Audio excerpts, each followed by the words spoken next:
उत्तर प्रदेश के भैरवपुर गांव के चारों ओर घना जंगल फैला हुआ था। गांव छोटा था, लेकिन उसके बारे में एक डरावनी बात दूर दूर तक मशहूर थी। गांव के लोग कहते थे कि आधी रात के बाद अगर किसी आइसक्रीम वाले की घंटी सुनाई दे तो भूलकर भी दरवाजा मत खोलना। गांव के सबसे बुजुर्ग हरि नारायण बाबा अक्सर बच्चों को चेतावनी देते थे। बच्चों, याद रखना, रात के 12 बजे के बाद अगर कोई बोले ठंडी ठंडी कुल्फी, मलाई कुल्फी, तो उसकी तरफ देखना भी मत। लेकिन बाबा, रात में कुल्फी कौन बेचता है? बेटा, वो इंसान नहीं, एक चुड़ैल है। यह सब सुनकर बच्चे डर जाते हैं, लेकिन गांव का 20 साल का युवक विवेक इन बातों पर विश्वास नहीं करता था। एक शाम वह अपने दोस्त करण और मयंक के साथ चाय की दुकान पर बैठा था। कल रात फिर वही घंटी सुनाई दी थी। करण, मेरे चाचा कहते हैं कई साल पहले एक आदमी उस कुल्फी वाली के पीछे गया था, फिर भी वापस नहीं आया। तुम दोनों बेकार में डरते हो। आज रात मैं खुद उसका सच पता लगाऊंगा। दोनों दोस्तों ने उसे बहुत समझाया, लेकिन विवेक नहीं माना। उस रात आसमान में काले बादल छाए थे, तेज हवा चल रही थी। गांव की गलियां बिल्कुल सुनसान थी। घड़ी में जैसे ही 12 बजे दूर से एक घंटी की आवाज सुनाई दी। ठंडी ठंडी कुल्फी, मलाई कुल्फी। विवेक चुपके से घर से बाहर निकला। कुछ दूर उसे एक पुरानी लकड़ी की रेहड़ी दिखाई दी। रेहड़ी पर रंग बिरंगे कुल्फियां सजी थी। उस रेहड़ी को धक्का देने वाली एक औरत लाल साड़ी पहनी हुई थी। उसके लंबे बाल चेहरे को ढके हुए थे। बेटा, कुल्फी लोगे? इतनी रात में कुल्फी बेच रहे, तुम कौन हो? औरत मुस्कुराई। मैं तो बस कुल्फी बेचती हूँ, एक कुल्फी खाकर देखो, बिल्कुल मुफ्त है। विवेक को हैरानी हुई। उसने चारों तरफ देखा, पूरी गली में कोई नहीं था।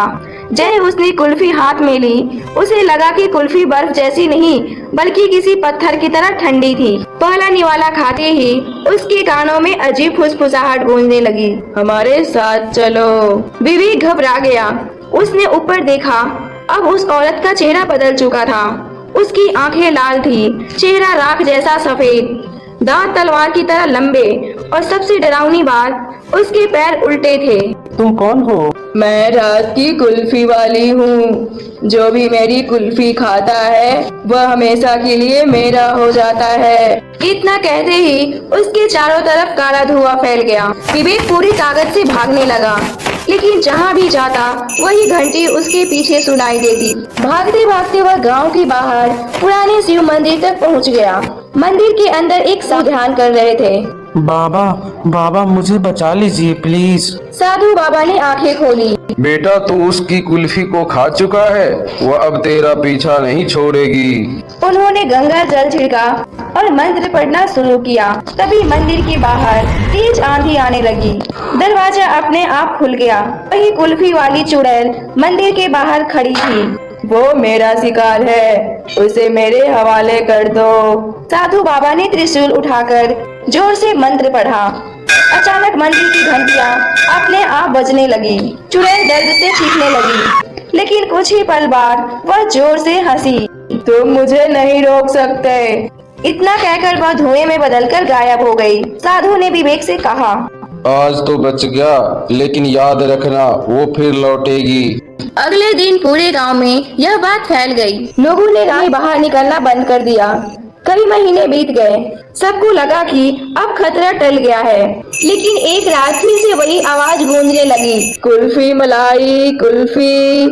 इस बार गांव का 8 साल का बच्चा गोलू उस आवाज की तरफ चल पड़ा। उसकी माँ ने बहुत आवाज लगाई, लेकिन वह जैसे किसी जादू में बंध चुका था। विवेक ने यह देखा तो वह गोलू के पीछे दौड़ पड़ा। जंगल के किनारे वही रेहड़ी खड़ी थी। चुड़ैल मुस्कुरा रही थी।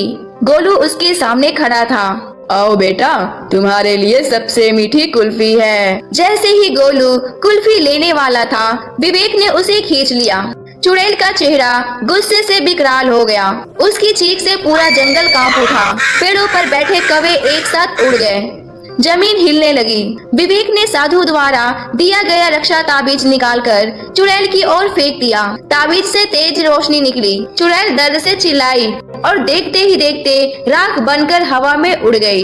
गांव वालों ने राहत की सांस ली, लेकिन हरि नारायण बाबा चुप थे। उन्होंने धीरे से कहा, बुराई कभी पूरी तरह खत्म नहीं होती, उस घटना के कई साल बाद भैरवपुर गांव में सब कुछ सामान्य हो गया। एक दिन गांव में एक नई आइसक्रीम की रेहड़ी आई। दिन भर वह सामान्य तरीके से आइसक्रीम बेचती रही, लेकिन उसी रात ठीक 12 बजे फिर वही घंटी सुनाई दी, ठंडी ठंडी कुल्फी। सुबह लोगों ने गांव के बाहर एक पुरानी रेहड़ी खड़ी देखी। उस पर किसी का नाम नहीं लिखा था, सिर्फ लाल रंग से एक वाक्य लिखा था, मुफ्त कुल्फी सिर्फ